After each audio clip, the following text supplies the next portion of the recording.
এরা ঢোক গিলে মুখ কালো করেই বসে রইল। বিখ্যাত মাফিয়া অবশেষে তার বান্ধবীর দিকেই নজর দিল। সিরাতের জন্য বুক মোচড় দিয়ে উঠল। না জানি কি করছে ওই লোকটার বাসায় থেকে। যার মেয়েদের প্রতি সম্মানই নেই, সে কি সিরাতকেও টর্চার করছে? বুক চিরে দীর্ঘশ্বাস বের হল। তখনই তাইমা খানম বলল, বাসা ভাড়া নিতে এসেছিল কাল। সিরাত 3 দিনের সময় নেয়, কিন্তু হঠাৎ এমন ঘটনায় সব লন্ডভন্ড হয়ে গেল। বাড়িওয়ালার বউ রুমে এসেই উচ্চস্বরে গালিগালাজ করা শুরু করলো আমাকে। আমি কেঁদেই যাচ্ছি। হাত ধরে কত বললাম, কাজ হলো না। হঠাৎই বাসার নিচ থেকে 2টা ছেলে আসে। বাড়িওয়ালার বউকে অশ্রাব্য ভাষায় গালি দিল। বলল, আন্টিকে আর একটা গালি দিলে আপনার তৈরি বাসা দখল করে নিব। বাড়িওয়ালাও কম না, আমাকে সহ তাদেরকেও বকাঝকা করে। হঠাৎ ছেলেটি প্রমুখকে কল করেই মহিলাটির কানে দেয়। তিরিক্ষি মেজাজে হ্যালো বলেই কয়েক সেকেন্ডের মাঝে চুপসে গেল ভাবি। আমি ভাবুক নয় না তাকিয়ে রইলাম। ওপাশ থেকে কথা শেষেই মহিলা বলল, জি স্যার, আর কখনো ভুল হবে না। সে যতদিন ইচ্ছে থাকুক, 1 টাকাও লাগবে না। আমি যাচ্ছি।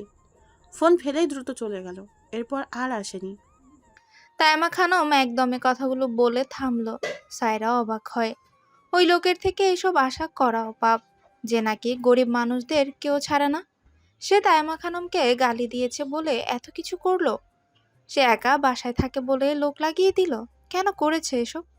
তার মনেও ভালোবাসার দোলা দিয়েছে তো? তাইমা খানম চোখের পানি মুছে আবারও বলল, ছেলেটিকে বোঝা দেয়। বিয়ের দিন আমাকে মেরে ফেলার বিনিময়ে সিরাতকে বিয়ে করলো। এখন আবার আমাকে নিয়ে কত চিন্তা। সায়রা দীর্ঘশ্বাস ফেলে। সাফওয়ানকে এখন কি জবাব দিবে? মন প্রাণ উজাড় করে ভালোবেসেও পেল না সে, অথচ অন্য কেউ সেকেন্ডের মধ্যেই নিজের নামে লিখে নিল সারা জীবনের জন্য। জীবন বড়ই অদ্ভুত। আমরা শত চেষ্টা করেও পাই না, কিন্তু কিছু মানুষ না চেয়েও পেয়ে যায়। তারা কি কদর করতে জানে? প্রমুখ কি সিরাতকে সাফওয়ানের মতো ভালোবাসবে? হয়তো বাসবে, নাকি ইউজ করে ছুঁড়ে ফেলে দিবে? এসব মনে করতেই সায়রার বুক কাঁপলো। না, ভুলেও এত খারাপ সিরাতের সাথে না হোক। সে তাইমার সাথে অনেকক্ষণ কথা বলে বাসা থেকে বের হলো।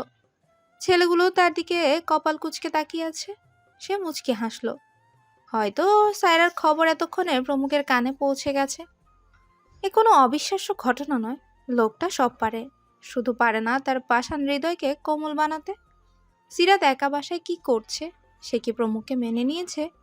প্রমুখ কি পারবে চিরদিন এক মেয়ের মাঝে ভালোবাসা খুঁজে নিতে?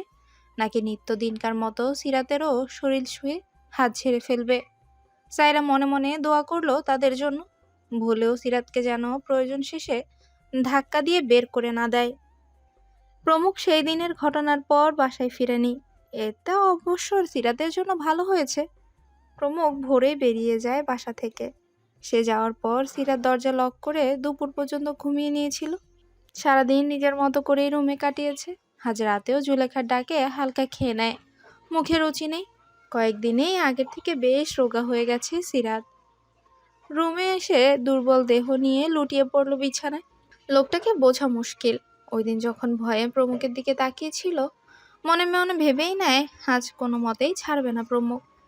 অথচ তাকে চমকে দিয়ে দ্রুত উঠে বারান্দায় চলে গেল। সে আধা ঘন্টা বিস্ময় নিয়ে বসেছিল। এই লোক কাছে টেনেও ছেড়ে দিল। এ যেন আশ্চর্য ঘটনা। তাছাড়া আজ জুলেখার কাছে শুনলো প্রমুখ মেয়েদের সাথে রাত কাটায় না বেশ কদিন। সিরাত এতে কোনো ভ্রুক্ষেপ করলো না। আজকাল মুখ খুলে কথা বলতেও অসহ্য লাগে তার। সে চোখ বন্ধ করেই ঘুমানোর চেষ্টা করলো। তখনই দরজায় ক্যাচ করে শব্দ হয়। মুহূর্তেই চট করে চোখ খুলে দেখল প্রমুখ হেলে দুলে কক্ষে প্রবেশ করছে। হাতের কাগজপত্র রেখে তাকালো সিরাতের দিকে। পরক্ষণেই দৃষ্টি সরিয়ে ফুস করে নিঃশ্বাস ফেলে। ওয়াশরুমে কাপড় নিয়ে গেল শাওয়ার নিতে। সিরাত তখনও বিছানায় বসে এক ধ্যানে চেয়ে আছে। প্রমুখ বেরিয়ে বারান্দায় যায়। বাইরে ফুরফুরে বাতাস বইছে। কেবল গোসল করায় ঠান্ডা হাওয়ায় সারা শরীর শিরশির করে উঠল। তালু ঘষে কক্ষে এসে বসলো সোফায়। সামনে তীক্ষ্ণ চোখে চেয়ে সিরাতকে বলল, খেয়েছো? সিরাতের নড়চড় নেই। তার চুপ করে বসে থাকতেই আজকাল ভালো লাগে। প্রমুখ মাথার চুল হাত ধারা ঝেড়ে আবারও বলল, এই মেয়ে, কথা জবাব দিতে পারো না? সিরাত দাঁতে দাঁত চেপে কটমট করে তাকায়। শক্ত গলায় বলে, না। সারাদিন বাসায় শুয়ে বসে থাকলে হবে? ভার্সিটি যাও, পড়াশোনা করো। আগে যেভাবে থাকতে এখনো সেভাবেই থাকবে। সিরাত কপাল কুঁচকে তাকায়। প্রমুখ এবার এগিয়ে গেল বিছানায়। তখনই সিরাত গুটিয়ে যায় একদম বিছানার কর্নারে। বলল, একদম বিছানায় আসবেন না। সিরাতের কথা শুনেও না শোনার ভান করলো। তার রুম, তার বিছানা, সে যা খুশি তাই করবে, যেখানে খুশি সেখানে শোবে। প্রমুখ চোখ বন্ধ করে একপাশে শুয়ে পড়ল। বলল, কিছু করব না, ঘুমাও। ঘুমাবো না। সিরাতের জবাবে প্রমুখ চট করে চোখ খুলে বলে, তাহলে কি করবে? আদর খাবে? সিরাত কেঁপে ওঠে, ধারালো গলায় বলে। মেরে ফেলবো। প্রমুখ এবার উচ্চস্বরে হেসে ওঠে। চুনোপুটির মতো মেয়ে তাকে মারার ভয় দেখায়? যে রক্ত নিয়ে খেলতে ভালোবাসে তাকেই রক্তের ভয় দেখাচ্ছে। ইন্টারেস্টিং। সে রুম কাঁপিয়ে অনবরত হাসছে। সিরাত ভরকে যায়। আমতা আমতা করে আবারও বলল। চলে যান রুম থেকে, কাছে আসবেন না। প্রমুখ অধর বাঁকিয়ে হাসল, মাথায় চাপলো দুষ্টু বুদ্ধি। সিরাত দেয়াল ঘেঁষে বসেছিল। এই সুযোগে সে হামাগুড়ি দিয়ে উঠে 1 সেকেন্ডের মাঝেই সিরাতের দিকে ঝুঁকে বসলো। 2 হাতে দুপাশে দিয়ে আটকে দিল সিরাতকে। একদম দেয়ালে পিঠ ঠেকিয়ে রাখায় আর পালানোর পথ পেল না সে। হঠাৎ আক্রমণে ভরকে যায় সিরাত। ভয়ে সিটিয়ে থতমত খেয়ে বলে, এখানে এসছেন কেন?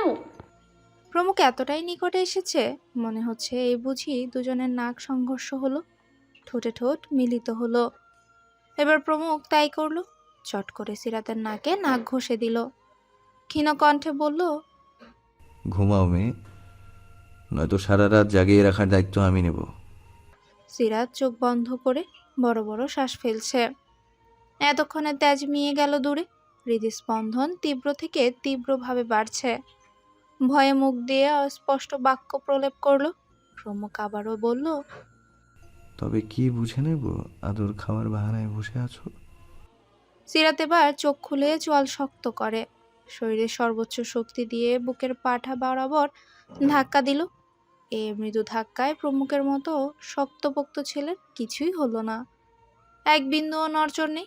প্রমুখ হঠাৎ উচ্চস্বরে হেসে নিজেই উঠে সরে আসে তার স্থানে। চোখের উপর হাত রেখে বলে, নিশ্চিন্তে ঘুমাও, নয়তো সত্যি সত্যি সারা রাত জাগিয়ে রাখবো। এসব কথার ভেতরেই জ্বলে উঠল সিরাত। বিছানার একদম কোনায় ঘেঁষে শুয়ে পড়ল। সাফওয়ান রোজকারের মতো সায়রার জন্য ভার্সিটির বাইরেই অপেক্ষা করছে। সায়রা এসে মলিন মুখে দীর্ঘশ্বাস ফেলল। সাফওয়ান জিজ্ঞেস করে কয়েকবার সিরাতের কথা। কিয়ৎ পরিমাণ চুপ থেকে সায়রা ওর চোখে চোখ রেখে ফট করে বলল, প্রমুখ চৌধুরীর সাথে সিরাতে বিয়ে হয়ে গেছে ভাইয়া। তাও আবার কবে জানেন? গত সপ্তাহে।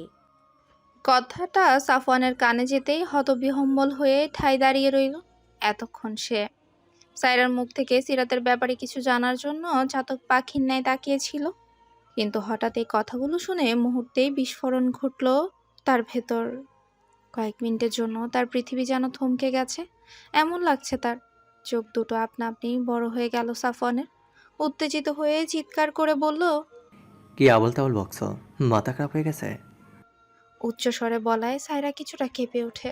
হালকা ঢোক গিলে মাথা নিচু করে উত্তর দেয়, সব সত্যি বলছি ভাইয়া, হঠাৎ করেই সিরাতে বিয়ে হয়। কাল আমি গিয়েছিলাম ওদের বাসায়, সেখানে সিরাত ছিল না। এরপর সব ঘটনা আন্টি আমাকে বলেছে। একদমই কথাগুলো বলেই বড়সড় শ্বাস নেয় সে। মেজাজ গরম করে সাফওয়ান হাতের সানগ্লাস মুহূর্তেই দূরে ছুঁড়ে মারল। রাগে তার সারা দেহ জ্বালা করছে। কোনো মতেই বোধগম্য হচ্ছে না তার সিরাতকে অন্য কেউ জোর করে ছিনিয়ে নিয়েছে। সারা জীবন যা চেয়েছে তাই পেয়েছে। তবে আজ কিভাবে প্রমুখ তার প্রিয় মানুষের দিকে হাত দিল? আজ এত বছর পর সে হেরে যাবে? মনে মনে ভীষণভাবে ক্ষুণ্ণ হলো প্রমুখের প্রতি। আগের যত রাগ ছিল তা এখন যেন তরতর করে বাড়ল। রাগে এখন তার মাথা একটুও কাজ করছে না। মাথায় চলছে একটাই কথা। সিরাত কেন প্রমুখকে বিয়ে করলো? সে বিশ্বাসই করতে পারছে না সায়রার কথাগুলো সত্যি। দুহাতে মাথা চেপে ধরে দাঁড়িয়ে থাকে। হঠাৎ বাহাত বুকের বাঁ পাশে চেপে ধরে। চোখ বন্ধ করে অনুভব করলো সেখানে ভীষণভাবে জ্বলছে। সামনে দাঁড়িয়ে দাঁড়িয়ে সাফওয়ানের সকল কার্যক্রমই অবলোকন করছে সায়রা। কেমন পাগলাটে আচরণ করছে লোকটা। এই মুহূর্তে কোনো কথা বলারও সাহস পাচ্ছে না সায়রা। কিছুক্ষণ পর সাফওয়ান বড় বড় নিঃশ্বাস ফেলে রক্তচক্ষু হয়ে সামনে তাকিয়ে বলল, সিরাত নিজ ইচ্ছে বিয়ে করেছে? সায়রা যেন এই কথার অপেক্ষাতেই ছিল। স্মিত হেসে বলল, না ভাইয়া, প্রমুখ ছেলেটা কেমন সেটা তো জানেনি। পুরো ঢাকা শহর জানে কেমন ধাঁচের লোক তিনি। সিরাতকে জোর করে বিয়ে করেছে। সব কথাই এবার সাফওয়ান মন দিয়ে শুনল। সায়রা মলিন মুখটা অসহায় করে আবারও বলল, না জানি একা বাসে সিরাতের উপর দিয়ে কি কি যাচ্ছে। সাফওয়ান দাঁতের দাঁত চেপে সায়রাকে সব ঘটনা বলতে বলে। হরহর করে সব বলে দেয় সায়রা। এক পর্যায়ে সব শুনে সাফওয়ান কটমট করে গম্ভীর কণ্ঠে বলল, বাসায় যাও সায়রা, অনেক সময় নিয়েছি। আর নয়, এতদিন বাবার কথায় চুপ ছিলাম। আজ থেকে যা করার করব। আমার মানুষের দিকে হাত বাড়িয়েছে ওই প্রমুখ। ওর হাত দুটি যতক্ষণ টুকরো টুকরো করে না কাটছি ততক্ষণ আমার শান্তি নেই। প্রমুখ তোর শেষ দেখে ছাড়ব। সায়রা চুপচাপ চলে গেলেই সাফওয়ান গাড়িতে উঠে তেজি গলায় বলে, আর চিন্তা নেই সিরাত, তোমার ভালোবাসার মানুষ আসবে ওই অসুরকে দমন করে তোমায় রক্ষা করে নিয়ে যেতে। আমি আসছি সিরাত, আসছি। প্রমুখ সকালে ব্রেকফাস্ট করেই রুমে আসে রেডি হতে। আজ তার অনেক কাজ। ফুটপাত জায়গা দখল করতে যাবে তার দল নিয়ে। হাতে সময়ও লাগবে। আজ রাতে বাসায় আসতে পারবে কিনা তাও জানা নেই। গায়ে কালো শার্ট পরে আয়নায় চুল ঠিকঠাক করার সময় সিরাত রুমে আসে। চোখের সামনে প্রমুখকে দেখে কটমট করে তাকায়। রাতে বেশ দূরত্ব নিয়ে ঘুমিয়েছিল দুজন। এতটাই চাপাচাপি করে শুয়েছে দেখে মনে হবে মাঝখানে একজন মোটাসোটা মানুষ ঘুমিয়ে আছে। সিরাত তীক্ষ্ণ চোখে তাকিয়ে প্রমুখের কাণ্ড কারখানা দেখতে লাগলো। এই লোকটা সাদা আর কালা শার্ট ছাড়া আর কিছুই পরে না। নাকি লোকটা কিপটে, জামা কাপড় কিনে না? এই পর্যন্ত যতবারই সে দেখেছে প্রতিবারই কালো শার্টে দেখা গেছে প্রমুখকে। যদিও দেখতে মন্দ লাগে না, বরং গায়ের ফর্সা রং আরো ফুটে ওঠে। ছেলেরাও এত সুন্দর হয়। নিচের দিকে তাকিয়ে আপাদমস্তক দেখলো। দুহাত সামনে নিয়ে উল্টে পাল্টে দেখে সামনে দাঁড়িয়ে থাকা প্রমুখের দিকে তাকায়। অতঃপর সে বুঝলো তার থেকে প্রমুখ ঢের বেশি সুন্দর। মুহূর্তেই তার মনটা খেদে ওঠে। আহারে, দিন দিন যে চেহারা হচ্ছে, এতে তার থেকে প্রমুখই বেশি স্মার্ট। ফ্যাল ফ্যাল করে তাকিয়ে থাকার মাঝেই তার কানে বাজে এক গম্ভীর কণ্ঠ,